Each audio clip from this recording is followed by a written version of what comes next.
Good morning, তোমাদের সাথে আবার ফিরে এলাম আফটার স্যাটারডে আর সানডে। তো আজকে হচ্ছে গিয়ে মানডে। তো দেখো কাকগুলো সব চলে এসছে। তো আজকে দেখি ওদেরকে জিলিপি দিয়েছে খেতে। অন্যদিন মাঝে মধ্যে বোঁদে দেয় দেয় সে দেয়, আজকে দেখো পুরো এরকম জিলিপি দিয়েছে, মানে এক এক দিন এক এক রকমের মিষ্টি দেয় ওদের। তো ওরা বেশ মজা আছে খাচ্ছে। তো আমি অটো ধরে বাস ধরে চলে এলাম স্টেশনে। যথারীতি আমার সেই চেনা দোকান থেকে আমি চা নিয়ে নিয়েছি। তো চা নিয়ে বসে আমি এখন চা খাচ্ছি। তো সমস্ত সিটগুলোই ভেজা ছিল। তো আজকে আমার অনেক তাড়াতাড়ি আমি স্টেশনে পৌঁছে গেছিলাম, তো ওই জন্য রিল্যাক্স করে বেশ অনেকক্ষণ ধরে আমি চাটা খেতে পেরেছি। প্রায় 15 থেকে 20 মিনিট আগে আমি পৌঁছে গেছি। তো এখানে বসে বসে আমি দেখো এই পাখিটাকে দেখছিলাম।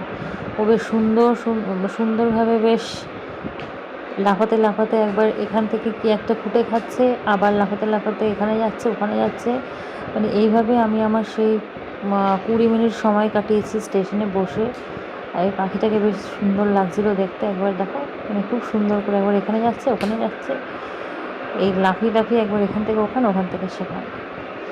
তো আজকে জাস্ট পায়রাগুলোকে একবার দেখো, কত কাছ থেকে দেখা যাচ্ছে পায়রাগুলো। মানে এখানে প্রচুর, এই তারের মধ্যে না প্রচুর পায়রা দেখো বসে থাকে, প্রচুর পায়রা বসে থাকে এই তারের মধ্যে। এত ভালো লাগে দেখতে, মানে ভীষণ ভালো লাগে। মানে আমি এই পায়রাগুলো দেখার জন্য আমি এই দিকে সিটটা নিয়ে বসি।